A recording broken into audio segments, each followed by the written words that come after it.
My name is Taylor Irwin, and I'm 28 years old. 6 years ago, my mother stood in front of 500 charity donors, pointed directly at me, and laughed as she said, "Birth control is only 99% effective. She's the 1%." The entire ballroom erupted in laughter while I sat there, 16 and humiliated, as my parents called me their family mistake. That night, I left home with $40 and a backpack. They never looked for me. But yesterday morning, after 6 years of silence, my parents showed up at my door sobbing, begging me to sign some papers. They need my signature desperately. They just don't know I've been waiting for this moment. Before I tell you why they're really crying, please take a moment to like and subscribe, but only if this story truly resonates with you. Where are you watching from? Share your location and time below. Now, let me take you back to that night that changed everything. The Irwin family was Connecticut royalty, or at least, that's how they presented themselves. Our Greenwich mansion sprawled across 5 acres, complete with tennis courts and a pool house larger than most people's homes. My father, Robert Irwin, ran what everyone assumed was his investment firm from a glass office downtown. My mother, Margaret, served as president of the Hartford Women's Charity Foundation, a position that required more Hermes bags than actual charity work, apparently. Then there was Brandon, my younger brother by 2 years, the golden child with his Wharton MBA and his third failed startup that somehow never diminished his shine in our parents' eyes. While I was getting straight A's at Greenwich Academy, Brandon was crashing his second Mercedes before graduation. Guess which one of us got a celebration dinner? The money that funded this lifestyle? Everyone assumed it was father's business acumen. The truth was simpler and more pathetic. The Irwin Family Trust. My grandmother Eleanor's fortune, built from nothing through her textile company, bankrolled every country club membership, every charity gala ticket, every ostentatious display of wealth my parents couldn't actually afford on their own. I chose to become a teacher, not a lawyer, not a hedge fund manager, a kindergarten teacher. You should have seen my mother's face when I told her. She actually recoiled, as if I'd announced I was joining a cult. "Teachers are people who couldn't do anything else," she'd said, adjusting her Patek Philippe as if to reassure herself of her superiority. But here's what they never knew. Yale had accepted me. Full academic scholarship. I turned it down for the state school's education program instead. Because unlike them, I knew exactly who I wanted to be. Grandmother Eleanor was the only real person in that family of performers. While my parents played dress-up with her money, she'd built an empire from a single sewing machine in her Brooklyn apartment. She'd started making uniforms during the Korean War, eventually growing her business into a multi-million-dollar operation. Self-made, brilliant, and absolutely intolerant of pretense. She saw through everyone, especially my parents. I remember sitting in her study when I was 12, watching her review financial statements, while my parents hosted another vapid garden party outside. "See this, Taylor?" She'd pointed to a line item. "Your parents spent $30,000 on flowers last year. Flowers that died in a week. That's not wealth, sweetheart, that's waste." Eleanor taught me about compound interest when I was 10, about market volatility at 13, but more importantly, she taught me about character. "Money reveals who people really are," she'd say, watching my mother parade around in designer clothes bought with Eleanor's earnings. "Remember that when I'm gone." She died when I was 14. Heart attack at her desk, working until the very end. My parents took control of everything within hours. The estate, the trust, the investment accounts. They actually smiled at the lawyer's office. I watched my mother calculate her new monthly allowance on her phone during the funeral service. What hurt most wasn't losing my grandmother. It was watching how quickly they erased her. Her simple apartment was sold, her personal effects donated or thrown away. They kept the valuable items, of course, the jewelry, the art, anything worth selling. But her handwritten recipes, her photo albums, the quilt she'd made herself? Garbage. They thought they'd gotten everything. They thought wrong. Living in the Irwin household meant understanding your place in the hierarchy. Brandon sat at the top, the promised heir despite his mediocrity. My parents occupied their throne of pretense. And me? I was the inconvenient reminder that birth control wasn't foolproof. My 16th birthday came and went with a card slipped under my door. Brandon's 16th? A Mercedes G-Wagon with a red bow in the driveway and a party that made the society pages. When I earned a full scholarship to the state university, my mother's response was, "Well, thank God someone's charity case won't be us." When Brandon got into Wharton, barely after a sizable donation, they threw a party that cost more than my entire scholarship was worth. Here's the part that still amazes me. I'd actually been accepted to Yale. Full ride, academic merit. The acceptance letter came on a Saturday when my parents were at the club. I held that cream-colored envelope, knowing it would change nothing. They'd already decided who I was, the mistake, the burden, the child who inexplicably chose teaching over tax brackets. So I declined Yale quietly, accepted the state school gladly, and started tutoring kids for $15 an hour to buy my own textbooks. While Brandon burned through his third Mercedes before college graduation, I was teaching 5-year-olds to read in inner-city Boston, learning what actual fulfillment felt like. My mother visited my classroom once, unannounced. She stood in the doorway watching me with 20 kindergartners, her Chanel suit attracting sticky fingers and curious eyes. "This is what you chose?" she asked later, emphasis on the disgust. "Yes," I told her. "This is what I chose." She never visited again. The Hartford Women's Charity Foundation annual gala was my mother's Super Bowl. 500 of Connecticut's wealthiest gathered at the Four Seasons Ballroom, writing checks they'd claim on taxes while pretending to care about underprivileged youth. The irony wasn't lost on me. I actually taught underprivileged youth, but that didn't merit a mention in the program. That night in May, 6 years ago, my mother had outdone herself. Ice sculptures, a string quartet, centerpieces that cost more than most people's rent. She wore a custom Oscar de la Renta gown and diamonds that caught the light like captured stars. My father stood beside her in his Tom Ford tuxedo, playing the role of supportive husband while checking his phone every 30 seconds. Brandon held court at the bar, regaling investors with tales of his latest startup, something about disrupting the disruption industry, I think. He'd already burned through $2 million of trust money, but his Rolex gleamed with promise of future failures. Then came the speeches. My mother took the podium, champagne flute in hand, smile practiced to perfection. She began with the usual platitudes about giving back, about responsibility, about family values. The crowd hung on every word, these people who knew nothing about actual struggle. "Family," she said, pausing for effect, "is everything. Robert and I have been blessed with," she looked directly at Brandon, "a son who makes us proud every single day." Someone in the audience asked, "What about your daughter? Isn't she here tonight?" My mother's smile didn't falter. If anything, it grew wider. She found me in the crowd, pointed her manicured finger directly at my face, and prepared to destroy me. "Oh, Taylor?" My mother's laugh tinkled like breaking glass. "Well, since you asked."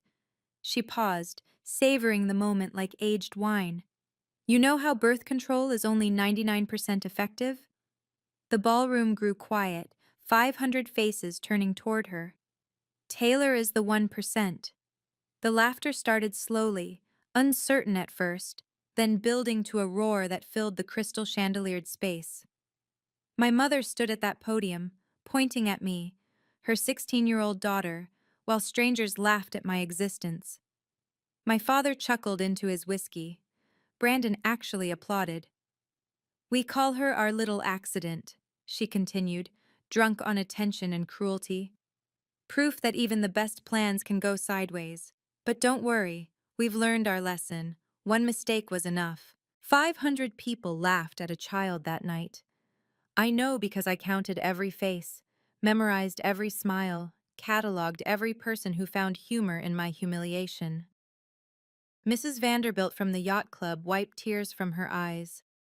Mr. Harrison from father's firm slapped his knee. These people who'd known me since birth, who'd watched me grow up, who'd congratulated me on my grades and achievements, they all laughed. I stood up slowly, my legs surprisingly steady. The laughter followed me as I walked through that ballroom, past the ice sculptures melting under hot lights, past the champagne pyramid, past the photo booth where families captured their perfect moments. Not one person stopped laughing. Not one person said this was wrong, except one. As I pushed through the heavy doors into the parking lot, heels clicking on asphalt, I heard footsteps behind me. An older woman, Patricia Morrison, wife of someone important, I couldn't remember who. She pressed a business card into my shaking hand. "Call my husband when you turn 18, she said quietly. "James Morrison, estate attorney. Your grandmother Eleanor made certain arrangements. They don't know." She squeezed my hand. She knew exactly who they were, dear. And she prepared for it. Then she was gone, back to the party, back to the laughter, leaving me with a business card that would change everything. I held that business card like a lifeline as I packed my life into a backpack that night. $40 for my tutoring money, 3 changes of clothes, my laptop, and that small white card with raised lettering. James Morrison, Estate Law. The house was silent when I left. They were still at the gala, still celebrating their social triumph.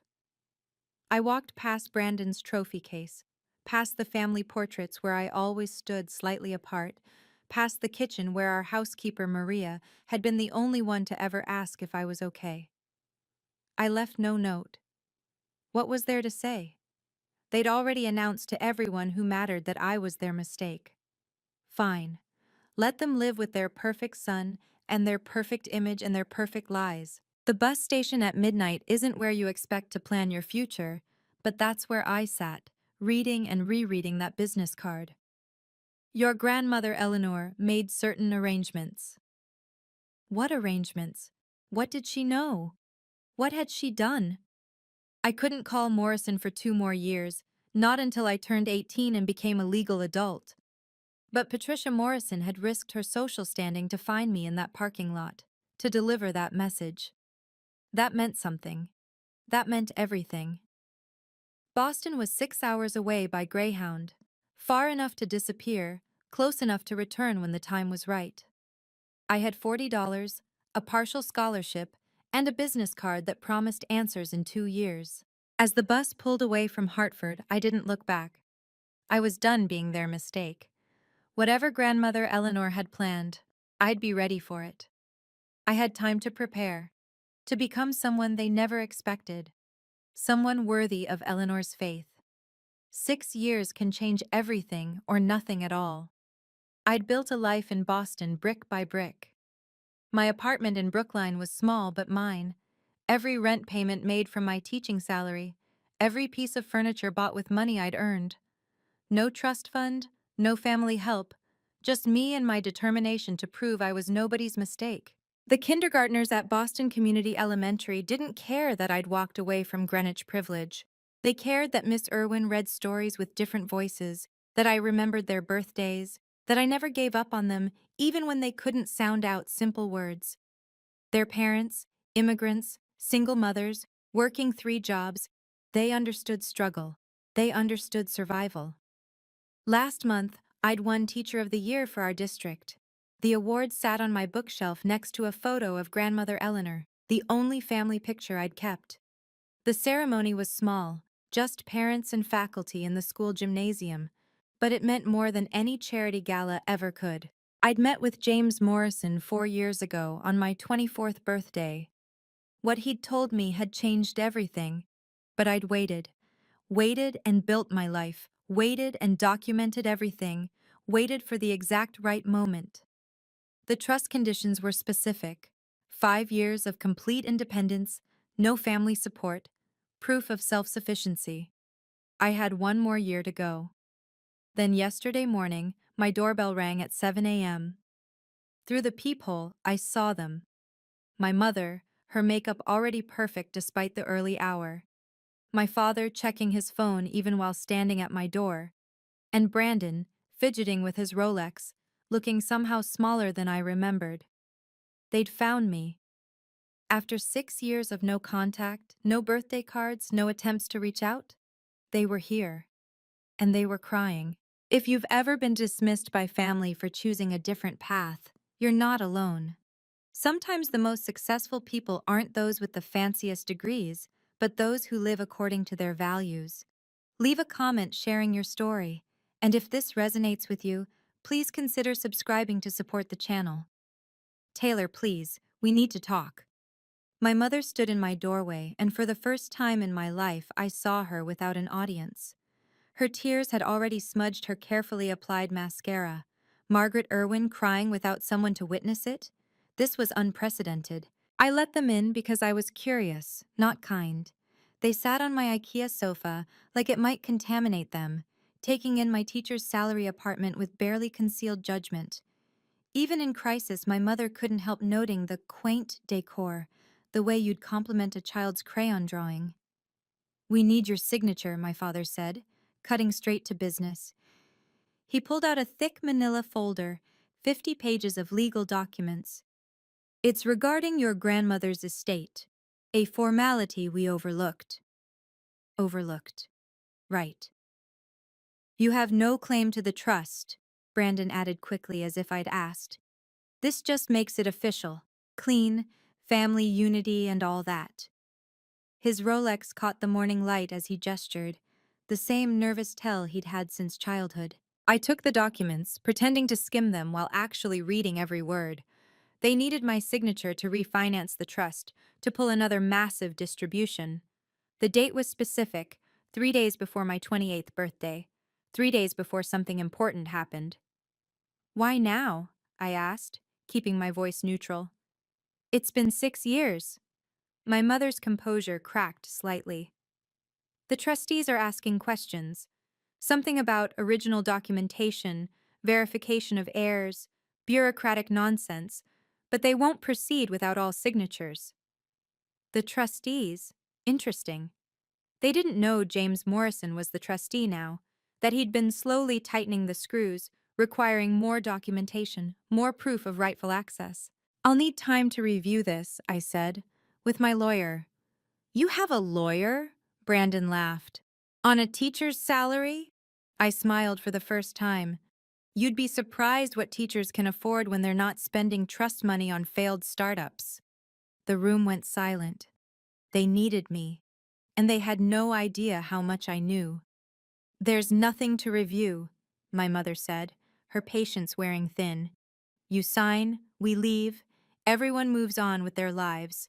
The trust continues supporting the family, as it always has." Supporting the family. That's what they called their systematic drainage of Eleanor's legacy.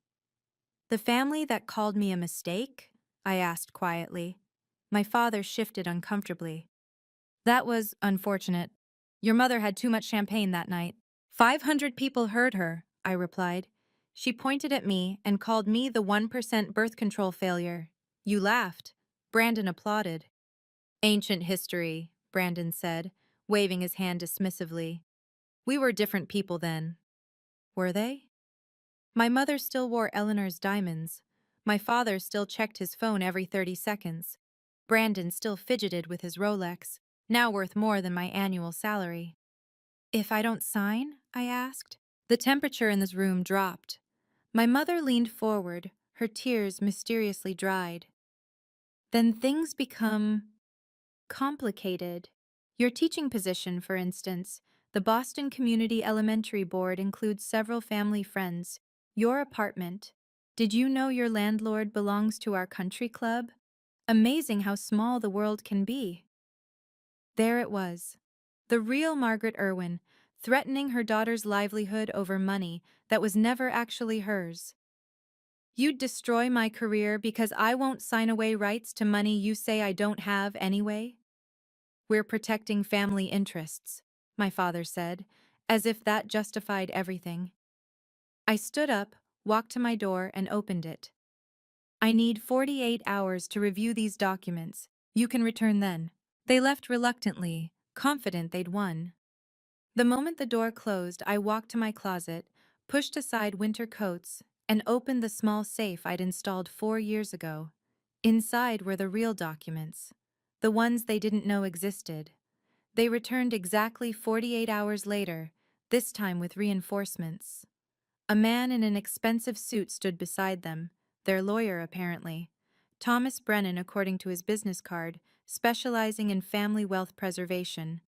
Miss Irwin, Brennan began smoothly, I'm here to ensure you understand the documents fully. Your signature simply confirms you have no claim to the Eleanor Irwin Trust, which has been managed by your parents as trustees for the past 14 years. Managed, I repeated. That's an interesting word choice. My mother's eye twitched. We've been responsible stewards of Mother's legacy. Stewards. I pulled out my phone, pretending to check something. Is that what you call spending $12 million in 6 years? Because that's what the public records show. Property transfers, loans against the trust, distributions. The room went silent. They hadn't expected me to know that. How did you? Brandon started, then stopped. Public records, I said simply. Amazing what you can find out when you know where to look.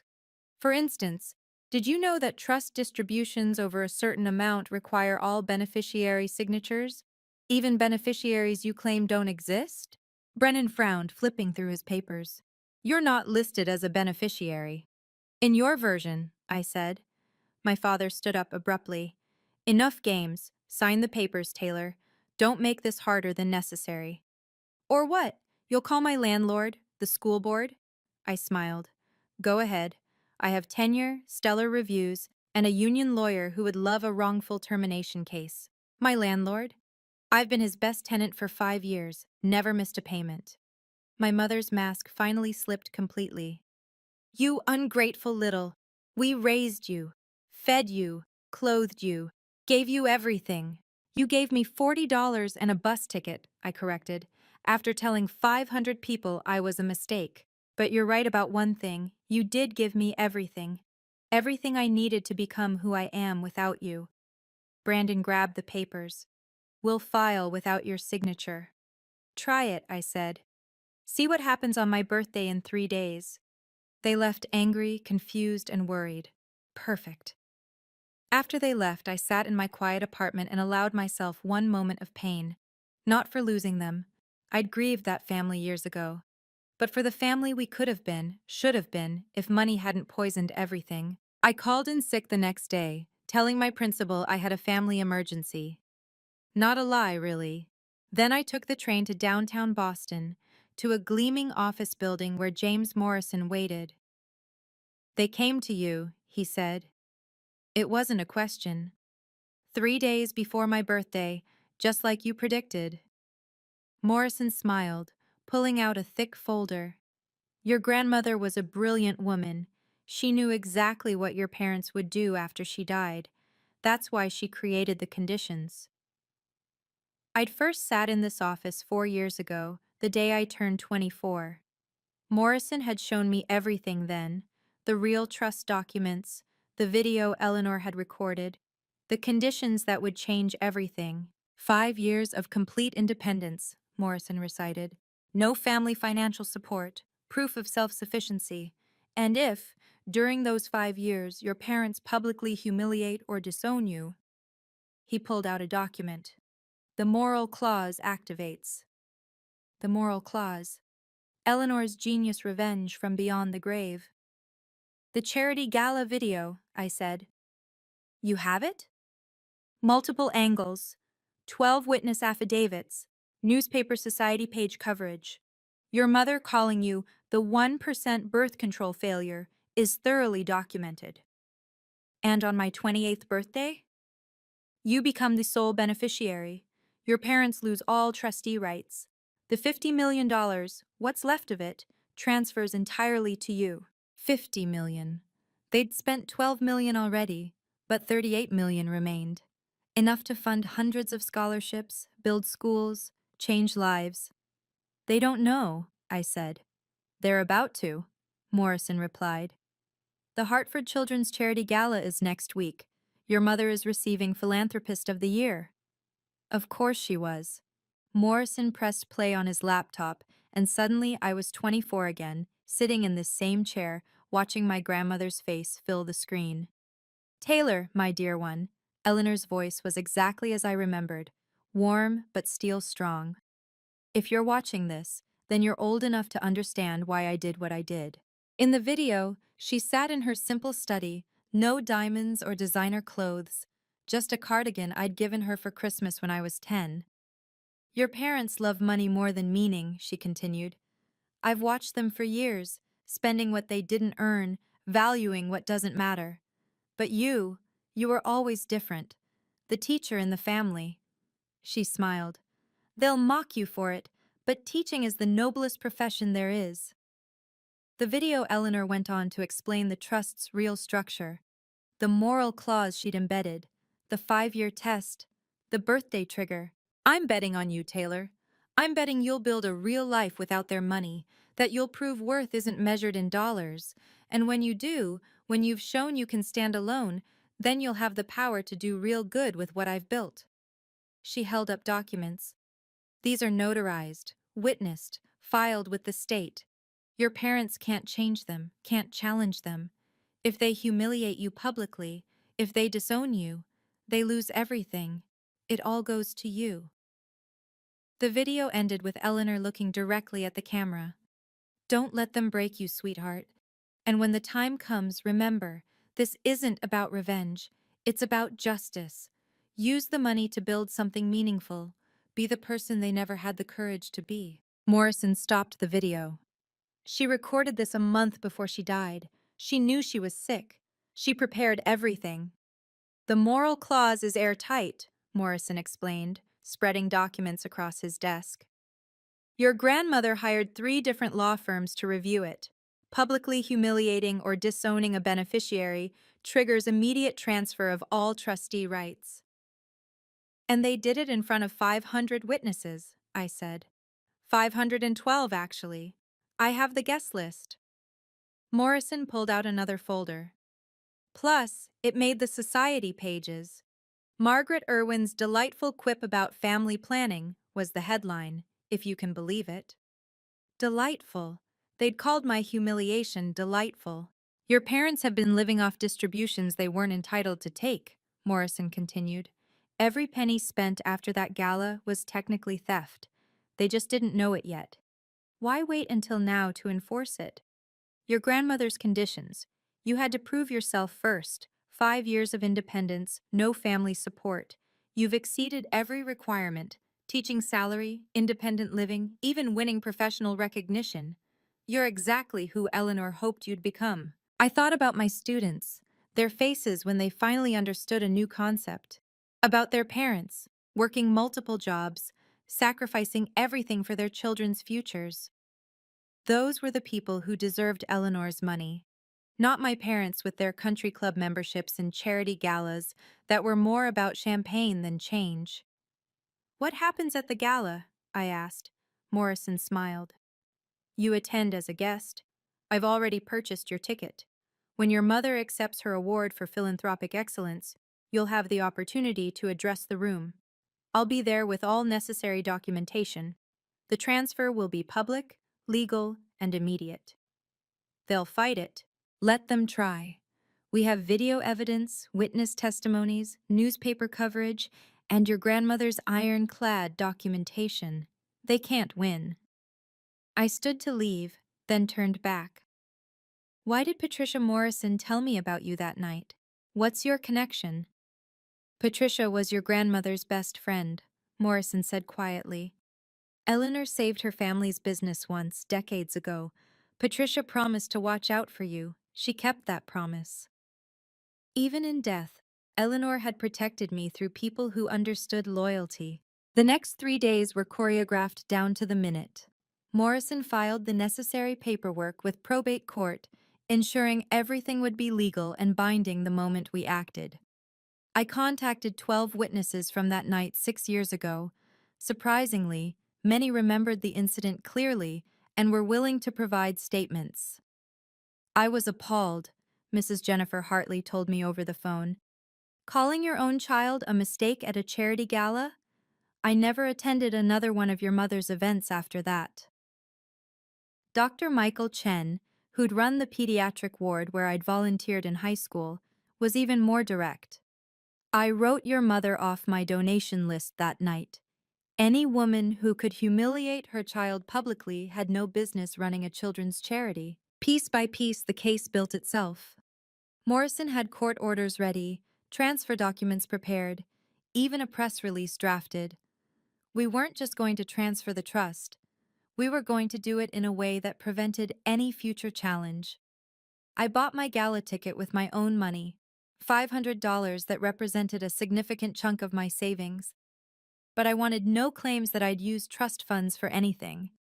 The dress I chose was simple, elegant, black, purchased from a consignment shop but impeccably maintained. I didn't need designer labels to show my worth. Morrison would arrive separately with his paralegal and the documents. Patricia Morrison would be there too, along with several other witnesses from that night. The Hartford Courant Society reporter, who'd covered the original incident, had been quietly informed something newsworthy might occur. The stage was set. The same ballroom, the same crowd, the same woman accepting an award for philanthropy she'd funded with stolen money. This time, though, the ending would be different. This time, the truth would have its moment. The story is reaching its climax. If you've ever had to stand up to toxic family members and set firm boundaries, you're not alone. Share your experience in the comments. Sometimes sharing helps us heal. And if you want to see how Taylor handles the gala confrontation, keep watching. The morning of the gala, my 28th birthday, I taught my kindergarten class as usual. We were learning about butterflies, about transformation, about how something small and overlooked could become something beautiful and powerful. Miss Irwin, little Sophia asked, were you ever a caterpillar? We all start as caterpillars, I told her. Some of us just take longer to find our wings. That afternoon, Morrison called with final confirmations. The probate judge had signed off on everything. The moment I presented the evidence, the transfer would be immediate and irrevocable. My parents would have no legal recourse. There's something else, Morrison said. Your parents tried to take an emergency distribution yesterday, $3 million. The bank called me as trustee of record. They didn't know your parents no longer had that authority. What did you tell them? That all distributions were frozen pending verification of beneficiary status.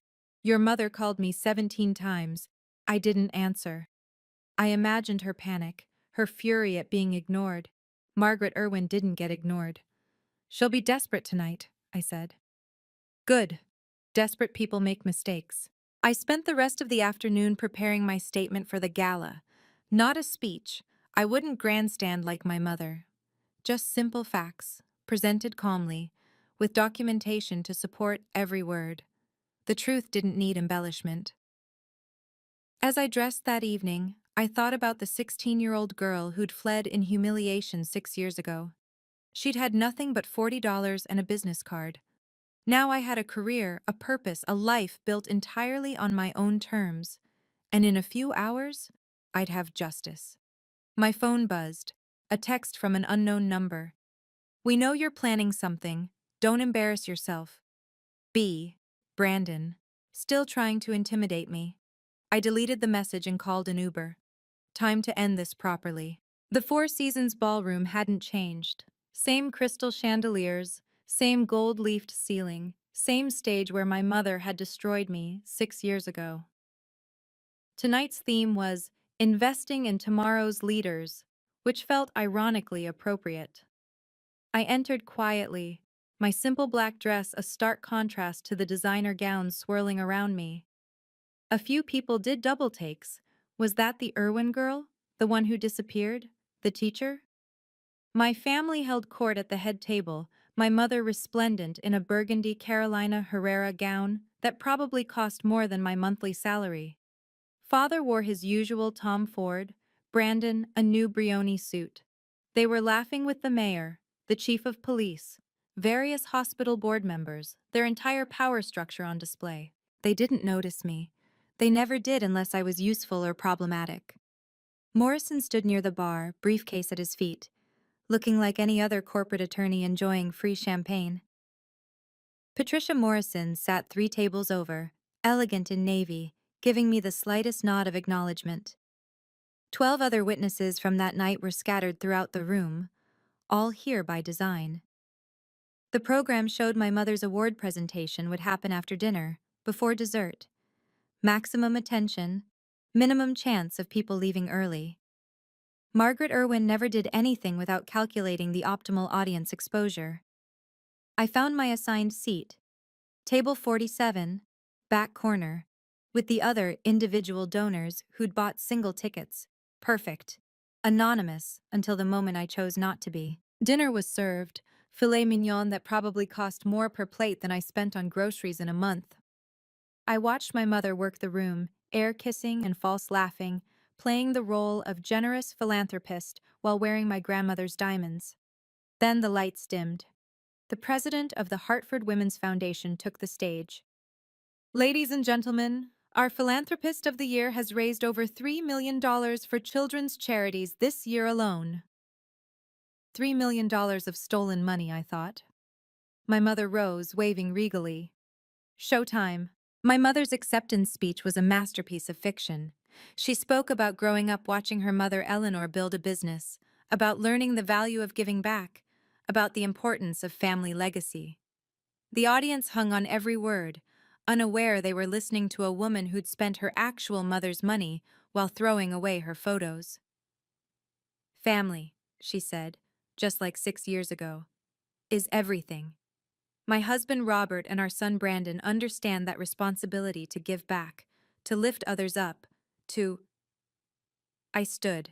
Not dramatically, not aggressively. I simply stood up at table 47 and said, clearly but calmly, "Excuse me, Mrs. Irwin." 600 heads turned. My mother froze mid-sentence, her face cycling through confusion, recognition, and then careful calculation. I believe there's something relevant to add about the Irwin family legacy. The foundation president looked confused, but intrigued. And you are? Taylor Irwin, her daughter. I walked toward the stage, every step measured. The one she called the 1% birth control failure in this very room 6 years ago. Gasps rippled through the crowd. Some remembered. Others were hearing it for the first time. My mother's smile became rigid. "Taylor," she said through gritted teeth, "this isn't the time. Actually, it's exactly the time." I reached the stage. The president, sensing drama that would make tomorrow's headlines, gestured for me to continue. "Since we're discussing the Eleanor Irwin Trust and how it funds these charitable endeavors, the donors deserve to know the truth about who actually controls that trust." My father was half standing, Brandon pulling at his arm. Morrison had moved closer to the stage, briefcase in hand. "As of today, my 28th birthday, I do." The silence was absolute. "You see," I continued, "my grandmother Eleanor included very specific conditions in her trust. Conditions my parents never bothered to read carefully. Mr. Morrison, would you please?" Morrison stepped forward, documents already in hand, ready to destroy an empire built on lies. Morrison's voice carried the authority of absolute legal certainty. "Ladies and gentlemen, I'm James Morrison, executor of the Eleanor Irwin Trust. What I'm about to share is a matter of public record, filed with the Hartford Probate Court as of 9 a.m. this morning." My mother tried to interrupt. "This is highly inappropriate." "What's inappropriate," Morrison continued calmly, "is misrepresenting fiduciary responsibility." He pulled out his first document.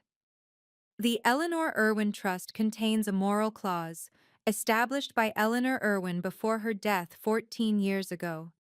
This clause specifically states that if the trustees, in this case Robert and Margaret Irwin, publicly humiliate or disown any beneficiary, they immediately forfeit all rights to the trust." The room erupted in whispers. My mother's face had gone pale beneath her foundation. Morrison pulled out an iPad. 6 years ago, at this very gala, this occurred. The video played on the ballroom's screens. Someone had recorded my mother's speech on their phone. There she was, in all her cruel glory, pointing at me while declaring me a birth control failure. The laughter of 500 people filled the room again, but this time, the current audience wasn't laughing. They were horrified. 12 witnesses have provided sworn affidavits, Morrison continued. The Hartford Courant published a piece about it. The evidence is overwhelming and incontrovertible. That was taken out of context, my father shouted from his table. The context, I said quietly, taking the microphone, was a 16-year-old being publicly humiliated by her parents at a charity gala for children. The same parents who've spent $12 million of trust money in 6 years, while I put myself through college on a partial scholarship and tutoring wages. Morrison held up the final document. As of today, Taylor Irwin's 28th birthday, having met all conditions of 5 years' complete independence, she is now the sole beneficiary and trustee of the Eleanor Irwin Trust. The transfer is complete, legal, and irreversible. My mother grabbed the microphone. You ungrateful? The audio cut off. The foundation president had signaled the tech booth. Security, he said quietly. Please escort the former trustees out. What happened next was both chaos and choreography. Security moved toward my parents' table while Morrison continued reading from his documents, his voice cutting through the ballroom's shocked murmur. The trust's current value stands at $38 million, he announced. $12 million has been spent over the past 6 years, including $3 million in just the last 18 months. Every penny spent after the moral clause violation 6 years ago was technically unauthorized. This is theft, Brandon shouted, jumping up from his seat. That money is ours. Actually, Morrison replied, it never was. Your parents were trustees, not beneficiaries. They had fiduciary responsibility to preserve the trust for its intended heir, Miss Taylor Irwin. My mother lunged toward me, but security intercepted her. Her perfect composure finally shattered completely. I raised you. I gave you everything. You gave me $40, I said into the microphone, my voice steady. You called me a mistake in front of 500 people. You never looked for me, never called, never cared until you needed my signature. The foundation president had recovered from his shock enough to take control. Mrs. Irwin, your award is hereby rescinded. The Hartford Women's Foundation cannot in good conscience honor someone who has misrepresented the source of their donations. That broke her. My mother, who'd lived for public recognition, who'd built her entire identity on being seen as charitable and generous, crumpled as the weight of public judgment finally turned against her. Furthermore, Morrison added, the $3 million pledge made to the foundation this year will need to be returned, as it was made with funds Mrs. Irwin had no authority to distribute. The ripple effect was immediate. Board members were making phone calls. The mayor was quietly leaving. The chief of police was conferring with Morrison about potential charges. My parents' entire social infrastructure was collapsing in real time. You've destroyed us, my father said, his voice hollow. Your own family. No, I replied. You destroyed yourselves 6 years ago. I just showed everyone who you really are. As security escorted them out, my mother sobbing, my father stone-faced, Brandon still sputtering about lawsuits, I turned to the audience. These people had laughed at me once. Now they were silent, processing the complete reversal they'd just witnessed. The Eleanor Irwin Trust will continue supporting children's education, I said simply, but with transparency, accountability, and genuine purpose. My grandmother built her fortune to create opportunities for those who had none. That's what it will do again. The applause started slowly, then built to something genuine. The immediate aftermath was swift and merciless. Within an hour, my mother's photo was being removed from the foundation's wall of donors. The country club president, who'd been at the gala, was already on the phone discussing membership termination for conduct unbecoming. Brandon's investors, sensing blood in the water, were pulling out of his latest venture before the dessert course was served. Morrison and I set up an impromptu office in a side conference room, processing the legal transition. Every document had been prepared in advance, every contingency anticipated. Eleanor's planning had been meticulous. The trust's accounts are frozen effective immediately, Morrison explained, as Foundation board members filed in to witness the transfer. Your parents have no access to any funds. The mortgage on the Greenwich mansion, the car leases, the credit lines, all of it was secured against the trust. Without access, they have approximately 30 days before foreclosure proceedings begin. They have nothing of their own? I asked, though I already knew the answer. Your father's business has been operating at a loss for 3 years, funded entirely by trust distributions. Your mother's charity salary was paid by the trust. Brandon's ventures, Morrison shrugged. Let's just say he inherited your father's business acumen, not your grandmother's. Patricia Morrison appeared in the doorway, smiling softly. Your grandmother would be so proud, she said. You handled that with exactly the grace she predicted. She predicted this? Oh, yes. Eleanor knew your parents would self-destruct eventually. She just wanted to make sure you were safely away when it happened. The Hartford Courant Society reporter appeared next, recorder in hand. Miss Irwin, care to comment on tonight's events? I looked at the recorder, then at the growing crowd of Hartford's elite watching from the doorway.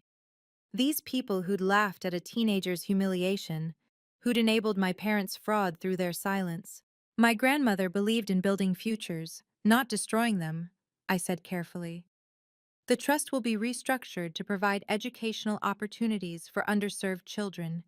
Full transparency, public accountability, and most importantly, no more galas where wealthy people congratulate themselves for giving away money that was never theirs.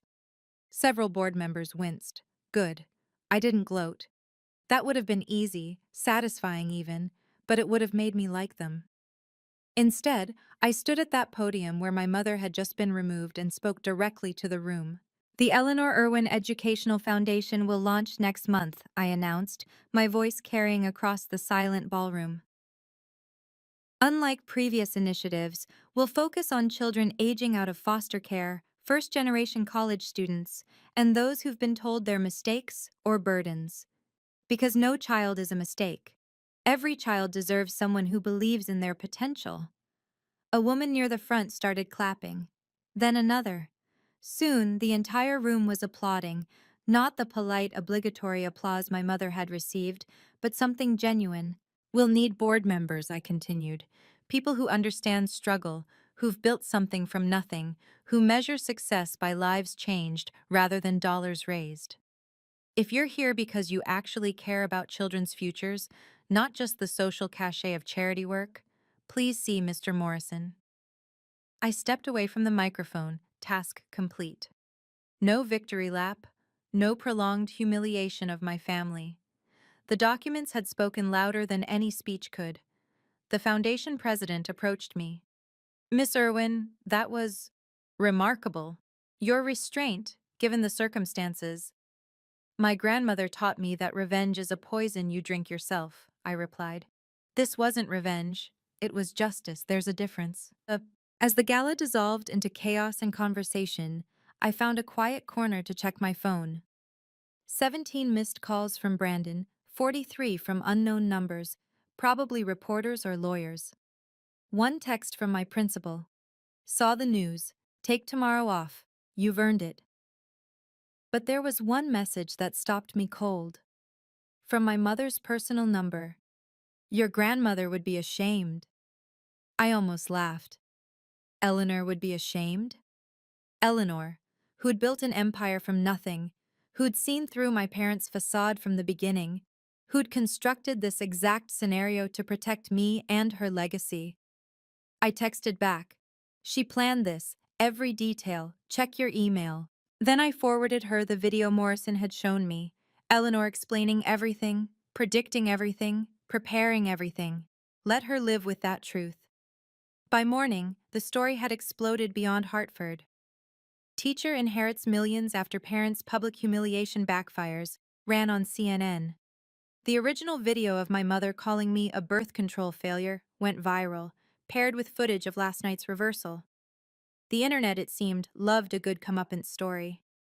My phone hadn't stopped ringing. Good Morning America wanted an interview. The Times wanted a feature.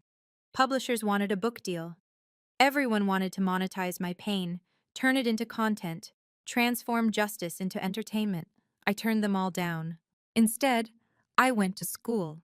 My kindergartners didn't care that I was suddenly worth $38 million. They cared that Miss Irwin was there for morning circle time, that I still did the voices during story time, that I still helped them sound out difficult words. Miss Irwin, are you rich now? Sophia asked with 5-year-old directness. I've always been rich, I told her. I have all of you, don't I? Meanwhile, my parents' world continued its complete collapse. The Greenwich Mansion was listed for emergency sale. The country club had officially revoked their membership. My father's company, unable to secure emergency funding, filed for bankruptcy. Brandon's investors hadn't just pulled out, they were suing for misrepresentation of assets. But the worst blow, the one that truly broke my mother, came from her own social circle. The women she'd brunched with, gossiped with, competed with for decades. They disappeared overnight. Margaret Irwin, without money, was just another middle-aged woman with a cruel streak and a reputation for humiliating her own child. Morrison called that afternoon. Your parents' lawyer reached out. They're requesting a meeting. No. They're also suggesting they might contest the trust transfer. Let them. We have everything documented. That's what I told them. They seem desperate. Desperate. 6 years ago, I'd been desperate. I'd survived. Now it was their turn to learn how. 3 days later, they showed up at my apartment again. No tears this time. They'd moved past manipulation to raw desperation. My mother had aged years in 72 hours. My father's phone, his lifeline, was nowhere to be seen. Brandon looked deflated, his Rolex conspicuously absent. We have nothing, my mother said flatly. The house is gone. The car's repossessed. Your father's business is bankrupt. We can't even afford a lawyer to fight this. I let them stand in my doorway. They'd never be invited in again. You took everything, Brandon accused. I took what was mine, I corrected. What Grandma Eleanor left me. You spent what wasn't yours for 6 years. We're your family, my father said, the words sounding foreign in his mouth. Family? I pulled out my phone, played the audio from that night. My mother's voice filled the hallway. Birth control is only 99% effective. She's the 1%. They flinched. Family doesn't do that, I said simply. Family doesn't humiliate children for laughs. Family doesn't abandon teenagers with $40. Family doesn't only show up when they need signatures. So you'll let us starve? My mother asked. I pulled out a check I'd already prepared. $5,000, enough for a security deposit and first month's rent somewhere modest. It's more than the 40 you gave me, adjusted for inflation. There's also a card for a therapist who specializes in narcissistic personality disorder. Insurance covers it. My mother's face went red. How dare! I dare because I can, because I survived you, because I became someone despite you. I handed my father the check. This is the only money you'll ever see from the trust. Don't contact me again. We'll tell everyone what you've done, Brandon threatened. Everyone already knows, I replied. It was on CNN. I closed the door on them for the last time. 6 months later, the Eleanor Irwin Educational Foundation had awarded its first 50 scholarships. Full rides for foster kids aging out of the system, first-generation college students, and young people who'd been told they'd never amount to anything.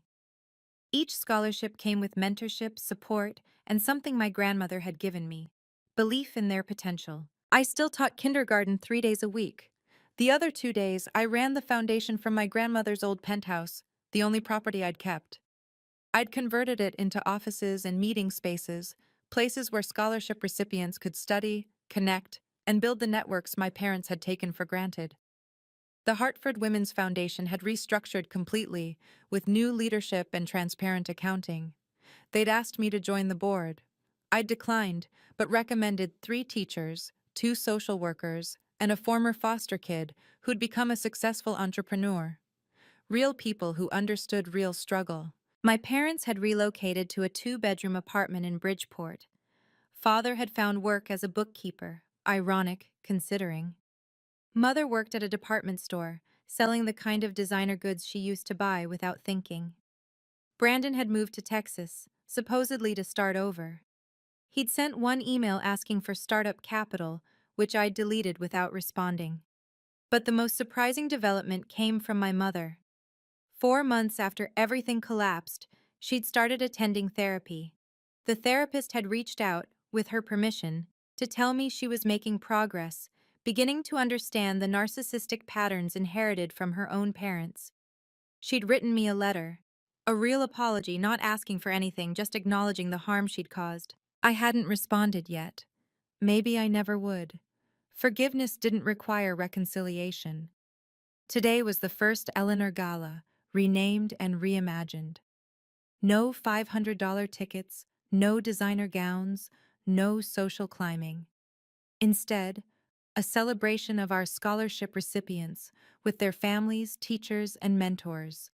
Real philanthropy, the kind that changed lives rather than Instagram feeds. Standing at the podium where my mother had destroyed and then been destroyed, I looked out at faces full of hope instead of judgment.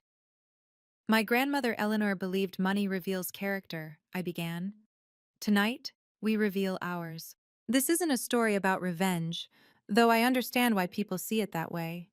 It's about something more complex, the difference between justice and vengeance, between boundaries and walls, between surviving and thriving. My parents raised me for 16 years, and despite everything, I don't dismiss that. But raising a child is an obligation, not a favor. Feeding and housing your offspring doesn't create a debt that child must spend their lifetime repaying. Love isn't supposed to be transactional. The $40 they gave me that night became my freedom.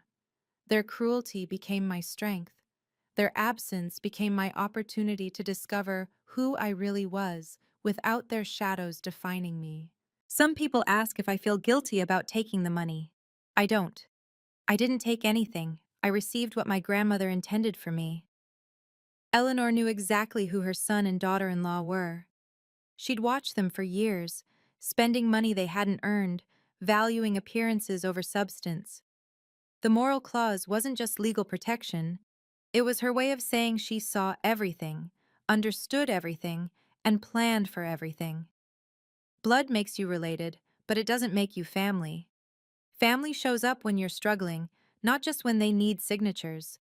Family celebrates your choices even when they don't understand them. Family doesn't weaponize your existence for cocktail party laughter. I've learned that setting boundaries isn't cruel. It's necessary.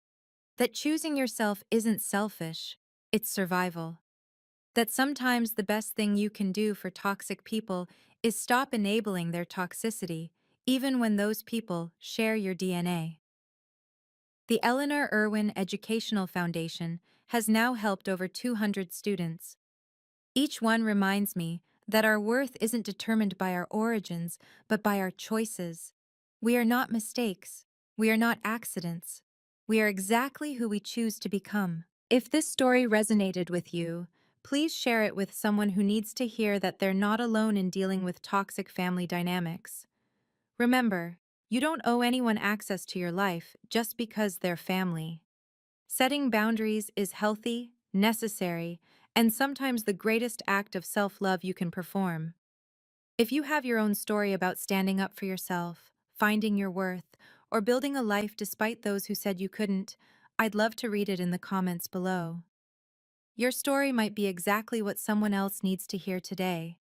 And if you want to hear more stories about resilience, justice, and the power of believing in yourself, please like and subscribe. Thank you for listening to mine.